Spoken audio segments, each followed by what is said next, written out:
সলাত নামাজ যে মধ্যখানের অন্তরায়, নামাজ যে মধ্যখানের অন্তরায়, এটা ওকে আমরা বুঝাইতে ব্যর্থ হয়েছি। ও সলাতকে সাপ্তাহিক অনুষ্ঠানে পরিণত করেছে। ও পাঁচতলা মসজিদ এজন্য করেছে কারণ জুমায় জায়গা দেওয়া যায় না, ফজরের জন্য করেনি। ধিক্কার এমন পরিকল্পনাকারীর উপর। আমি জামশেদ মজুমদার বলি, সেই মনি লজ্জা, লজ্জা পাও তুমি। আমি ব্যক্তিগতভাবে বলি, লজ্জা পাওয়া উচিত তোমার। পাঁচতলা মসজিদ তুমি ফজর, জোহর, আসর, মাগরিব, ইশা 5 ওয়াক্ত নামাজের পরিকল্পনা করে করনি, শুধু জুমার নামাজকে পরিকল্পনা করে করেছো। তুমি সলাতুল জুমাকে সাপ্তাহিক অনুষ্ঠান রীতির আওয়াজে পরিণত করেছো। তুমি সলাতকে সপ্তাহের এক ওয়াক্তে গিয়ে ঠেকিয়েছো। সলাত মুসলমান ও কাফেরের মধ্যে পার্থক্য বুঝাইতে অক্ষম হয়েছে তুমি। মসজিদের সভাপতি, তুমি নিজেই তো সলাত আদায় করো। সত্যি কথা বলেন, যারা নামাজ পড়েন নাই তারা তো পড়েন নাই, যারা নামাজ পড়েন তারা একটু হাত তোলেন তো। পড়েন সবসময়? আচ্ছা বলেন তো, টাইলস কি আপনার জন্য জরুরি নামাজ পড়ার জন্য? Fan, AC? যারা সলাত আদায় করে এত দরকার না, মানে হইলে ভালো, গরম লাগে ফ্যান চললে বাতাস লাগবে, নাহলে ঘামা যাবে একটু। কার্পেট হলে ভালো, নাহলে ওই যে সিরামিক শক্ত অথবা ফ্লোর শক্ত, হাঁটু অথবা ওই যে পায়ের, এটাকে কি বলে ভাই, পায়ের যে জায়গাটার নাম কি বলে? হ্যাঁ সরি, টাকনু। তো টাকনু, এই হাড্ডিটা নাহলে কালো হয়ে যাবে, ফ্লোরে একটু ব্যথা লাগবে, দীর্ঘদিন নামাজ পড়লে আস্তে আস্তে কালো হয়ে যাবে এটা, ওই চাপ খেয়ে খেয়ে। তো আর কি, কার্পেট দিলে একটু আরাম লাগে। সলাত আদায়কারী কি কার্পেটের অপেক্ষা করে? ফ্যানের অপেক্ষা করে? শীত গরম বুঝেও বুঝো। কার জন্য এই সুন্দর, না কার জন্য এই সুন্দর সুন্দর মসজিদগুলো বানিয়ে রাখেন? শুধু জুমার সালাত আদায় করার জন্য। মুসলিমদের টাকা অপচয় করা ছাড়া কিচ্ছু না। বানান বানান, আল্লাহ তৌফিক দিকে একসময় ভরে যাবে ইনশাআল্লাহ, ভরে যাবে ইনশাআল্লাহ। কারণ দিন অনেকের কাছে স্পষ্ট এখন, মাশাআল্লাহ। আমি এতটুকু বলতে পারি, আজকের দিনের মুরব্বীরা, আজকের দিনের যুবকদের অনেক ভুল দেখে। এগুলো হচ্ছে টেকনোলজি, মানে ওদেরকে দ্রুত করে দিচ্ছে, ওদেরকে কি করে দিছে? ফাস্ট করে দিছে। এছাড়া মুরব্বীদেরকে যদি আমি বলি, বুকে হাত দিয়ে সত্য কথা বলেন তো, আপনার যুগের যেই জোয়ান পোলাপান ছিল, এখনকার যুগের পোলাপান কি অনেকেই দাঁড়িয়ে রাখে না? বলবে যে হ্যাঁ, আগের তুলনায় এখন অনেক বেশি রাখে। এখন অনেক ছেলে পেলে, অনেক পয়সাওয়ালার ছেলে পেলে, অনেক স্মার্ট ঘরের ছেলে পেলে, অনেক জেনারেল ছেলে পেলে 5 ওয়াক্ত নামাজ পড়ে, দাঁড়িয়ে রাখে, মাশাআল্লাহ। এরকম আছে এখন। এখন অনেক মানুষ দিন শিখতে চায়। একটা সময় মাহফিলে এত মানুষ, এটা কল্পনা করা যেত? কল্পনা করা যেত? মুরব্বীরা যারা আছেন, করা যেত না। এখন মানুষ চায়। আমি, আমার বক্তব্য 33 হয়ে গেছে, যেহেতু আপনারা বিরক্ত হন নাই, আমি আর 7 থেকে 8 মিনিট কথা বলে যাব। আমি আপনাদের অনুরোধ করব, আমি সেই দূর থেকে আসছি, অনেক দূর থেকে আসছি। আমার এই আশা, আপনি আস্থা রাখেন।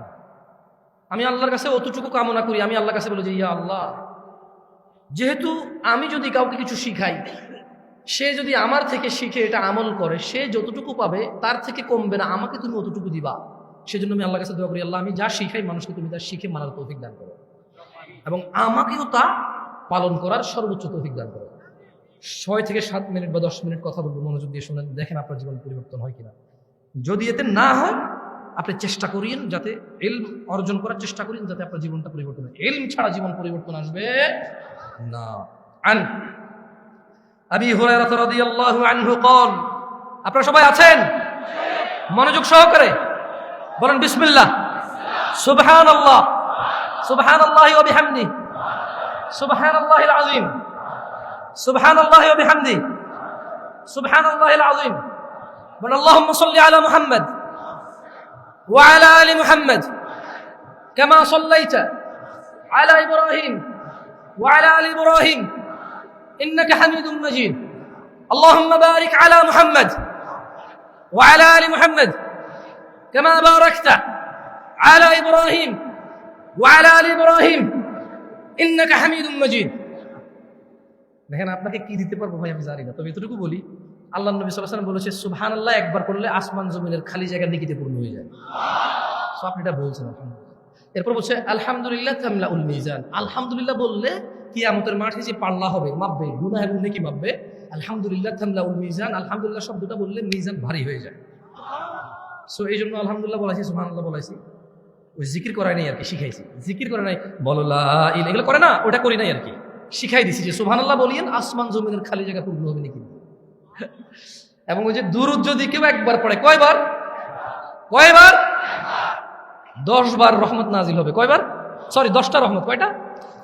10টা গুনাহ ক্ষমা হবে, মর্যাদা বৃদ্ধি হবে।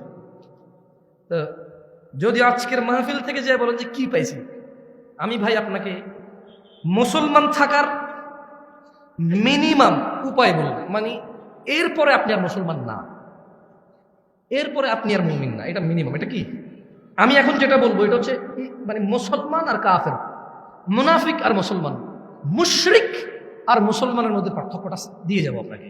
এবার আপনি সিদ্ধান্ত নেবেন, আপনি কি মুসলমান হয়ে থাকবেন, মুমিন হয়ে থাকবেন, মুত্তাকি হয়ে থাকবেন, নাকি কাফের মুনাফিক মুশরিক হয়ে পৃথিবী থেকে বিদায় নেবেন। সিদ্ধান্ত কার? আপনাদের। যাই হোক, আন আবি হুরায়রা রাদিয়াল্লাহু আনহু, আবু হুরায়রা রাদিয়াল্লাহু আনহু থেকে বর্ণিত, তিনি বলেন রাসূল সাল্লাল্লাহু আলাইহি সাল্লাম বলেছেন, আমার সাথে একটু বলেন তো, কুল্লু উম্মতি ইয়াদখুলুনাল জান্নাহ। মুখ কি শক্ত হয়ে যাচ্ছে? বলেন আমার সাথে, কুল্লু উম্মতি ইয়াদখুলুনাল জান্নাহ। আমার সমস্ত উম্মত জান্নাতে যাবে। কে বলেছে? রাসূলুল্লাহ। কে বলেছে? সাল্লাল্লাহু আলাইহি ওয়াসাল্লাম। তিনি বলেছেন ইল্লা মান আবা, শুধু আবা জান্নাতে যাবে না। ক্বালু, সাহাবারা বলল, ওয়ামান ইয়াবা ইয়া রাসূলুল্লাহ, কে আবা ইয়া রাসূলুল্লাহ সাল্লাল্লাহু আলাইহি ওয়াসাল্লাম। তিনি সাল্লাল্লাহু আলাইহি ওয়াসাল্লাম বললেন, মান আতাআনি, যেই ব্যক্তি মুহাম্মদ সাল্লাল্লাহু আলাইহি সাল্লামের অনুসরণ করে, দাখালাল জান্নাহ, সে জান্নাতে যাবে। ওয়ামান আসানি, আর যে ইবাদতের ক্ষেত্রে নেকির জন্য, কল্যাণের জন্য, মুক্তির জন্য কোন ইবাদত করে অথচ আল্লাহর নবীর পক্ষ থেকে সাব্যস্ত নয়, সেই হচ্ছে আবা, সেই জান্নাতে যাবে না। আপনি সালাত শেষে দোয়া করবেন, মুনাজাত করবেন, এটা আপনার আর আপনার রবের সর্বোচ্চ আপনার নিরাপত্তা, যে আপনি কার কাছে হাত তুলেছেন, কার কাছে দিবে কে, কবুল করবে কে, কার কাছে চাইবেন, চাওয়া উচিত কার কাছে। তাহলে আপনি নামাজ শেষে হাত তুলবেন কার কাছে? কিন্তু আপনি একা তুলবেন নাকি আপনি ইমাম সাহেব সবাইকে নিয়ে সম্মিলিতভাবে তুলবেন? আর ভাই জবাব জিজ্ঞেস করতেছি না ভাই, শুনুন, আমি জিজ্ঞেস করি, ভেজাল লাগাই না ভাই, এমনিতে ভেজাল শেষ করি। কি বলি আগে দেখেন, কি বলি দেখেন। আমি আগেই বলছি, আপনি কিছু বললে যায় আসে না, আমি বলতে উঠছি তো, আমি যখন আপনার থেকে বলানো লাগবো আমি নিজে আপনার বলে বলাবো ইনশাআল্লাহ। কেমন নিরাপত্তা বোঝেন ভাই, যাইতে মতো নিরাপত্তা বুঝছেন, কোনি বোঝেন না, মায়ের খাবো নাকি এখন ভাই, অদ্দুর মানে সাহস এখন আমার ভাই না যে মায়ের খাবো আর বলবো না, দরকার নেই ভাই, বাইসে থাকলে বহুত কথা কইতে পারবো ইনশাআল্লাহ, বুঝেন নাই? তো আমি ইমাম সাহেবকে বলবো, ইমাম সাহেব, আমি এলাকার মান্যগণ্য মানুষকে বলবো, মান্যগণ্য সাহেব, আমি এলাকার দিন প্রিয়, ইসলাম প্রিয় ভাইকে বলবো, ভাই সালাত ইবাদা, দোয়া ইবাদা। সালাত শেষে আপনি নিজে দোয়া করবেন নাকি সবাইকে নিয়ে দোয়া করবেন, এটা হাদিস থেকে সলভ করেন, এটা আমি অনুরোধ করি। সহিহ সুন্নাহ দিয়ে এটা সলিউশন করে ফেলেন। আপনি সিদ্ধান্ত নেবেন তো, আল্লাহ আপনাকে স্বাধীনতা দিয়েছে। আল্লাহ বলেছে ইন্না হাযিহি তাযকিরা, এই কোরআনুল কারীম হচ্ছে উপদেশ। ফামান শাআ ইত্তাখাযা ইলা রাব্বিহি সাবিলা, তোমাদের মধ্যে যার খুশি স্বাধীন আছো, এটাকে অবলম্বন করবা, যেটা অবলম্বন করবা সফল হবা, যে অবলম্বন করবে না, আজকে তোমার খুশি চলবে কিন্তু বিচার জীবনে কার খুশি চলবে? বিচার দিবসে। এই শুধু এটা মাথায় রেখে কাজ করিয়েন। তো আল্লাহ নবী সাল্লাল্লাহু আলাইহি ওয়াসাল্লাম বলেন যে কুল্লু উম্মতি ইয়াদখুলুনাল জান্নাহ, আমার সব উম্মত জান্নাতে যাবে আবা ছাড়া। বলল আবাকে ইয়া রাসূলুল্লাহ সাল্লাল্লাহু আলাইহি ওয়াসাল্লাম, বলল যে আতাআনি, আমাকে ইতাআত করে, আমাকে অনুসরণ করে, ইবাদতের ক্ষেত্রে আমি যা বলেছি করেছি তা করে, সে হচ্ছে আতা করে, আমাকে অনুসরণ করে। আর যে আমাকে অনুসরণ করে না সেই হচ্ছে আবা, সে জান্নাতে যাবে না। সালাতের গুরুত্ব নিয়ে দু চারটা কথা বলে আমি চলে যাব ভাই আমার, শুনেন।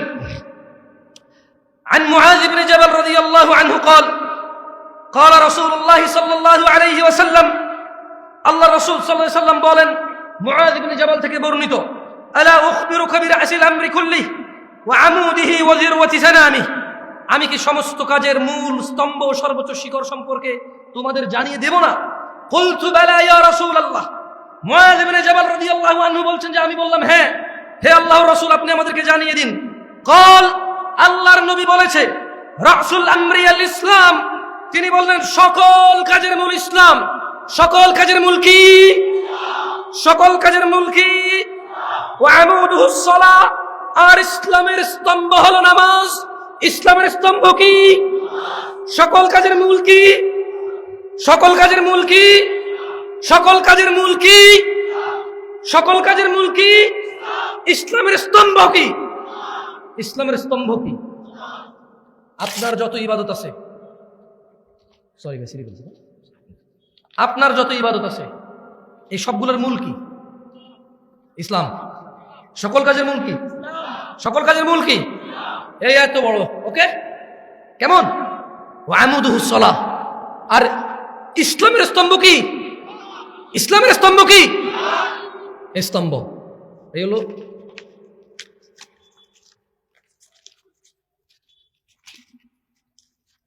এটা কি আমি ধরে রাখা লাগতেছে? এই খুঁটি ওকে ধরছে কিনা? এই খুঁটি ওকে ধরছে কিনা? এখন এই খুঁটি পড়ে গেছে, আছে আর? আমার সাথে বলেন মুআয ইবনে জাবাল, বলেন মুআয ইবনে জাবাল, মুআয ইবনে জাবাল রাদিয়াল্লাহু আনহু থেকে বর্ণিত। তিনি বলেন আল্লাহর নবী সাল্লাল্লাহু আলাইহি সাল্লাম বললেন, আমি কি তোমাদের সমস্ত কাজের মূল, স্তম্ভ ও সর্বোচ্চ শিখর সম্পর্কে জানিয়ে দিব? মুআয ইবনে জাবাল বললেন, হ্যাঁ ইয়া রাসূলুল্লাহ, আপনি জানিয়ে দেন। তিনি সাল্লাল্লাহু আলাইহি ওয়াসাল্লাম বললেন, সকল কাজের মূল ইসলাম। সকল কাজের মূল কি? ইসলামের খুঁটি কি? যার সলানে তার ইসলাম আছে, খুঁটিবিহীন ছাদ না? বাহ বাহ বাহ, সবকিছুকে আসমান মনে করেন না? সবকিছুকে আসমান মনে করেন। আপনি নিজেকে আসমান মনে করেন যে আপনার খুঁটি লাগবে না। আপনি কি আসমান? আপনি আসমান, আপনি মানুষ। আপনি কি মানুষ? আপনি মুসলমান হইতে হলে খুঁটি লাগবে। ইসলামের খুঁটি কি? সালাত। আল্লাহ সুবহানাহু ওয়া তাআলা আমাদেরকে বুঝার তৌফিক দান করুন। দেখেন, আমি একটা হাদিস, আরো একটা হাদিস আপনাকে পড়ে শোনাই। এটা হচ্ছে আন আব্দুল্লাহ ইবনে মাসউদ রাদিয়াল্লাহু আনহু قال, মানে আব্দুল্লাহ ইবনে মাসউদ থেকে বর্ণিত, তিনি বলেন যে সাআলতু নবী সাল্লাল্লাহু আলাইহি ওয়াসাল্লাম, আমি আল্লাহ নবী সাল্লাল্লাহু আলাইহি ওয়াসাল্লামকে জিজ্ঞাসা করলাম, আইয়ুল আমালি আহাব্বু ইলাল্লাহ, আল্লাহর কাছে কোন কাজটি সর্বপ্রিয়? তিনি সাল্লাল্লাহু আলাইহি ওয়াসাল্লাম বললেন যে আসসালাতু আলা ওয়াক্তিহা, আল্লাহর কাছে সবচাইতে প্রিয় হচ্ছে সময় মতো নামাজ পড়া। আল্লাহর কাছে সবচাইতে প্রিয় আমল কি? সময় মতো নামাজ। বলেন আসসালাতু, জোরে, আসসালাতু আলা ওয়াক্তিহা। আল্লাহর কাছে সব থেকে প্রিয় ইবাদত কি? আসসালাতু আলা ওয়াক্তিহা। সালাত মানুষের গুনাহের কাফফারা হয়ে যায় ভাই আমার। যাই হোক, আমি লাস্ট একটা হাদিস বলে আজকের বক্তব্য থেকে আমি বিদায় নেব ইনশাআল্লাহ। রাত অনেক হয়েছে, আমি জানি আপনারা 30 কিলোমিটার দূর থেকে আসছেন না? অনেকে 30-40 কিলোমিটার। আমি শুনছি একজন বলছে ভাই রংপুর থেকে আসছে। আমি জানি না এখান থেকে রংপুর করতে, আমি জানি না। এই যে উদাহরণ রংপুর থেকে আসছে, আমি কষ্ট দিতে ইচ্ছুক নই ভাই। আপনারা আমাকে ভালোবাসে আসছেন, আমার উচিত হবে না আপনাকে কষ্ট দেওয়া, কারণ আপনি আমাকে আল্লাহর জন্য ভালোবাসেন। আহাব্বুকুমুল্লাযী আহবাবতানি লাহ, আমিও আল্লাহর জন্য আপনাদের ভালোবাসি। দুইটা হাদিস বা একটা হাদিস বলে চলে যাবে। দেখেন